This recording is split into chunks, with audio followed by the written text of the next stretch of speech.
Hey folks, it's Kyle Goodwins here from Kingston Dodge. Listen, I want to take a moment just to show you a quick tutorial on how our Apple CarPlay works. I'm currently in a 2018 Jeep Wrangler Unlimited JL model, which is equipped with the 8.4-inch touchscreen and our Apple CarPlay system. So give me 2 minutes of your time. I'll give you a quick rundown of how it works. First and foremost, folks, what we need to make sure of is that we have an Apple charger or equivalent to as far as quality goes. If you get one of those cheaper chargers or lightning chargers in the case of the Apple products, it's not going to work. It's just going to maybe double as a charging port and the Apple CarPlay won't show up. As you can see, once you get it plugged in, let me just move back a bit here. Once you get that plugged in, it's gonna show up, which looks very similar to your Apple home screen, so to speak, your iPhone home screen. You're gonna get, of course, over here, you're gonna get the home button. It's gonna work very similar to the same thing you already have. Obviously your phone, music, maps, messages, and whatever's playing at the moment.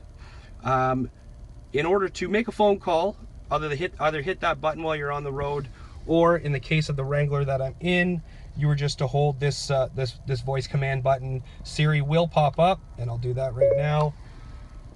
Perhaps not. She's gonna ask what you want. Of course, she's talking to me now because I'm speaking out loud. You tell her what you want to do, whether you want to send a text message, whether you want to make a phone call. She'll obviously prompt back with who you'd like to text or who you'd like to call. Say the name or phone number clearly. She'd ask if you want to send it right now, and you send her. Pretty straightforward.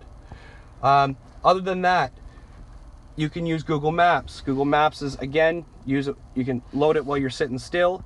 It's going to show you where you're going, what you're doing, and you can also use voice commands to find out where you'd like to go. The home button on this side of it works just the same as the home button on your phone, or very, very similar. By hitting it once, it sends you back to the home screen.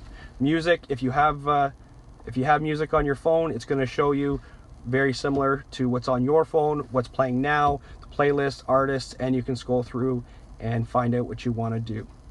Hope this helps, guys. I know this is pretty basic, but I get a lot of folks asking how does Apple CarPlay work, and they take forever trying to figure it out.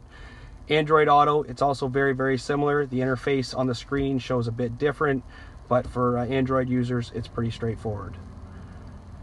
That's all for now, folks. This is Cruising with Kyle, Kingston Dodge. If you have any more questions, hit me up. You know where to find me, 613-770-4490, or you can get a hold of me at Cruising with Kyle or my Facebook page, Cruising with Kyle. Thanks a lot. Cheers.